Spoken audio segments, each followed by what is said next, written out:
The New York Islanders fall to the Anaheim Ducks 4-1 in what can only be described as a very, very, very, very, very boring game to watch, and it's going to be a very tough end to this season. It's going to be really hard to watch, really hard to watch. That became quite apparent tonight. This team reminds me a whole bunch of the '90s.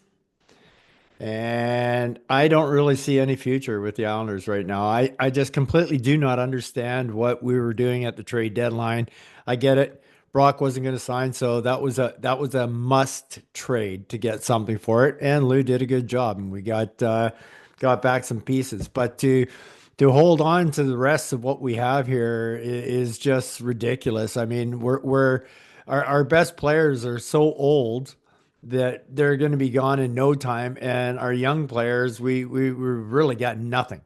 We got nothing. Sure, we got some stuff in the cupboard, but we all know how the cupboard works out. How did Luke DeFore work out in the cupboard? How did Matt Maggio work out in the cupboard? How did Brian Bellows work out in the cupboard?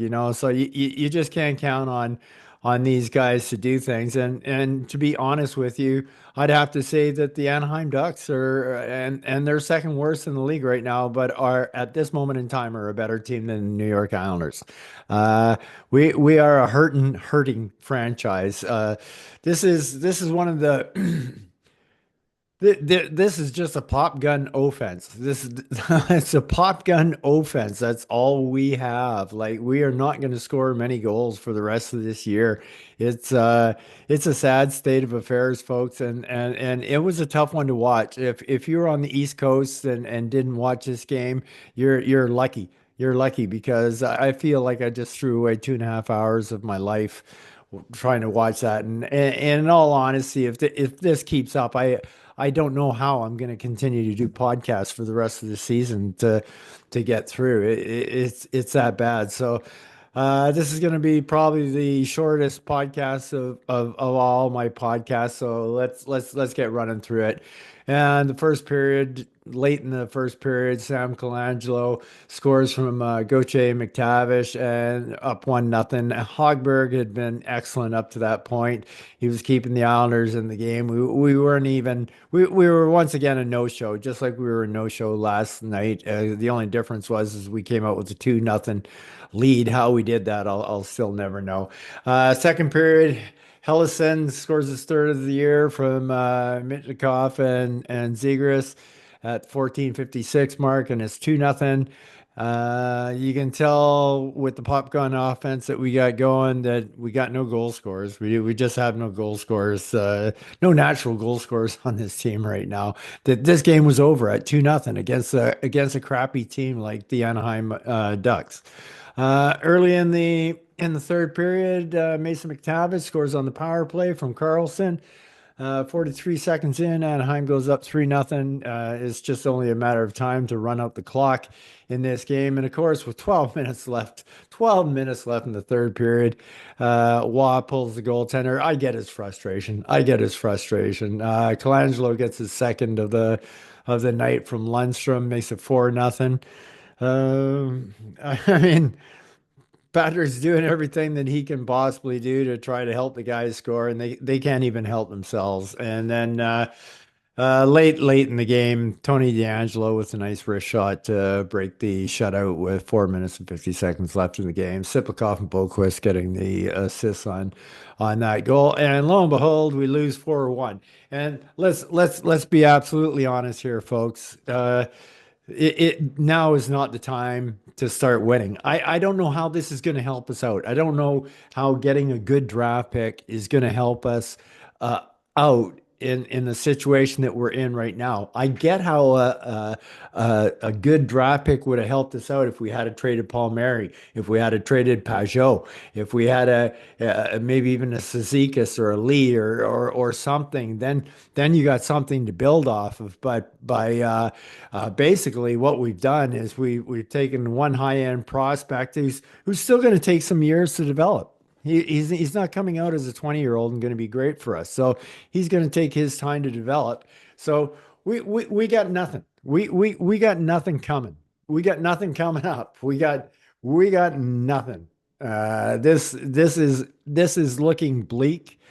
Um, the goal scorers, I don't know what moves Lou has in mind. Like he was talking about, well, we're going to make moves this summer and change things around, and it's just going to be basically rearranging the deck chairs on the Titanic because I just really don't. What free agent's going to want to come to the island? None. I can't see anybody going to want to come to the island with the way this team is constructed right now.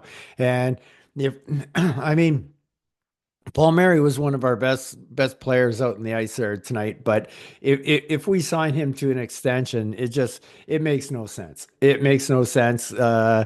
It's not like that we can do a little retool and we'll be charging at the playoffs again next year. We've lost way too much, and we're just a team of no goal scorers on this team at all. So anyway, bottom line is upset as I am of having to watch that game.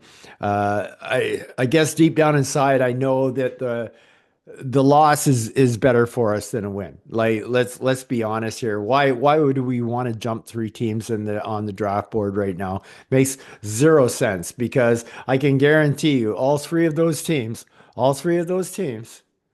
uh, have better teams than the New York Islanders. So why would we want to jump them in draft position? I mean, eighth or ninth pick overall is not going to change the needle very much. The only thing the Islanders can really hope for is a lottery win this year, so it'll lose as much as possible. And even a lottery win's not going to do it because we didn't trade off the other pieces that needed to be traded off. It'll be interesting to see if Lou's got some deals up his sleeve for the draft this year. Other than that, it's not looking good. So let's talk about the players now. This is also not going to take very long because there wasn't a lot of players who played very good tonight. Sipakov, he got himself a point. He was one of the better Islanders, but still not good enough. I thought Max would be the type of guy who kind of took over in the offensive category, and he had a lot of chances tonight. But I've just been expecting more out of Max.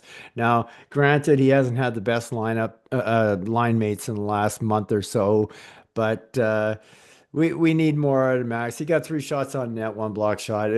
He was one of our better Islanders tonight, as was Simon Holmstrom. Holmstrom picked up a penalty, got one shot on net, one block shot. Holmstrom's not his best game, but I'm kind of grading on the bell curve here tonight. So when I say the guy had a good game for the Islanders, I'm talking about who are three or four best players in the game. Wherein Sipakov and Holmstrom were two of those four players. So to start off with. Anthony Duclair showed another couple of flashes tonight, not near enough. Not near enough. He was a minus one, 19 minutes of ice time, two shots on net, one block shot. Uh, it was funny. Brendan said at one point, he goes, "Oh, and the Islanders have got the Ducks' fourth line out there with the Islanders' first line." And I'm thinking to myself, first line, what first line do we have? Like, what is our first line? And it comes down to Horvat, Duclair, and Lee. Is that right? Is that who they were? I'm going, well, that's nothing really to be that very scared of. That's for sure. So, first line, Schmersh line, it doesn't matter. They weren't going to do nothing. So, Declare, I think he kind of looks like he's healing a little bit, but I'm still not impressed with him, and I'm not really looking forward to. I think we got him for another 3 years after this one. I was hoping we signed him to a 3-year contract, but I think we signed him to a 4-year contract, and that's bad news. Like if we can trade him at in the summer, that would be fantastic as well. Bo Horvat, man, like. I was expecting so much more out of Horvat. Like I watched a lot of Vancouver games. I live in Vancouver Island, and he was fantastic for the Canucks, and he just hasn't been that for the Islanders. Every time he takes a shot, it's right at the middle of the net. Like he doesn't know what a corner is, and I am just befuddled, absolutely befuddled, how this guy cannot make a pass on a rush. a short 10-foot pass. Like I've never seen a guy flub so many passes the way Horvat does on that. And then I see him go into a power play and I'm watching him whip these passes cross rink right on the tape of somebody, but put him 10 feet and at the opposition's blue line, he can't put it anywhere near the Islander guy's stick. It's the craziest thing I've ever seen. So super disappointed with Bo. I mean, he got 24 minutes of ice time tonight. He was minus one, 4 shots on net, one block shot, but just not enough. Like we lost Brock, we've lost Barzell. You need you guys like Horvat and Lee and Palmieri to step up, but they're not the caliber of players that they used to be once upon a time. Mark Gatcomb, like give the guy credit, put zeros across the board, 9.5 minutes of ice time. He had one block shot as well out there. That's all you can ask for. The fourth line, I saw him hustling, so that was good. Pierre Engvall, what a waste of space. What a waste of space. Minus one, 10 minutes of ice time, 14 shifts, and he was just taking a spot on the ice tonight. That's all he was doing. Fashing, not a very good game either. Minus two tonight, 12 minutes and 24 seconds of ice time. Other than that, did nothing else, nothing else. Palmieri, he'll join with Siplikov and Palmieri or no, Siplikov and Holmstrom is having on the bell curve for Islanders tonight is one of the better Islanders on the ice. Palms, it was just one of those nights. He had three beautiful deflections. Any one of them, if they had a deflected on net, would have been a goal, and could have had a hat trick if all three of them hit. But that's the way it is. Some nights they go, some nights they don't. So, but at least Palms was trying to make some things happen out there tonight, and so I'll give him that. But he did walk out with a minus one shot on net, one block shot. Anders Lee, definitely not his best game of the year, even though he was a plus one. He did get 5 shots on net. I guess I'll put him into that category as the fourth other player that played half decent on the honors. And I guess if there's going to be a fifth, it'll probably be Dobson. But let's talk about Cizikas, minus one. That's no bueno. He had one shot and one block shot as well. It's just not good enough. We're just such a weak team. We just have no depth. And just by going through this whole lineup that I just went through tells you we have no depth. No depth at all on this team. Not only do we have no depth, we have nothing on top. We're in big trouble. We're in big trouble. We we are in some big trouble. We're in for some lean years, folks. We're in for some lean years. I can see it coming. Adam Pelech, I thought he had another fairly good game tonight. He had 18 and a half minutes of ice time. He was a minus one, but he did get 5 shots on net and one block shot. At least Adam's trying to make some offense happen. I'll give him that. Over the last two, 3 games, he's been pretty good, but he was kind of rough for a couple of games before that 3 game stretch as well. So it was an okay game by Adam, I guess. Tony DeAngelo, our one goal scorer. So yeah, 22 minutes of ice time, 3 shots on net, three block shots. At least Tony gets the puck moving, makes things happen. The possible chances to possibly score, but we just have no finishers. We have no finishers on this team. Ryan Pulock, just another really bad game. 15 minutes of ice time, 2 shots on net, 2 hits, but just not playing Ryan Pulock hockey the way he did. He just looked so disinterested out in the ice, and I haven't seen Pulock play as bad as he's played in the last 4 games for the Islanders. It's just awful right now, and his ice time is totally reflecting it. I mean, 15 minutes of ice time for Ryan Pulock. This is a guy who was pulling 29 minutes when all our guys were injured, and he was playing fantastic. So it's not just my eyes seeing at a Pulock what's going on. Patrick obviously sees the same thing. Scotty Mayfield played his warrior kind of game, 13 minutes, 34 seconds of ice time, basically zeros across the board except for one block shot and one hit. So typical Scotty game, no minus. That's a key for him and did well on the PK. Romanov, probably the worst game I've seen Romanov have in a long time, even though he had two block shots and 3 hits. He seemed slow tonight, and he more than once got caught from behind. And when you get stripped in your own end from behind, you're taking too much time to do something with the puck. Either get your feet moving and get skating up the ice, or pass that puck as quick as possible. He was just taking his lackadaisical time with the puck tonight, and it was just probably his worst game of the year.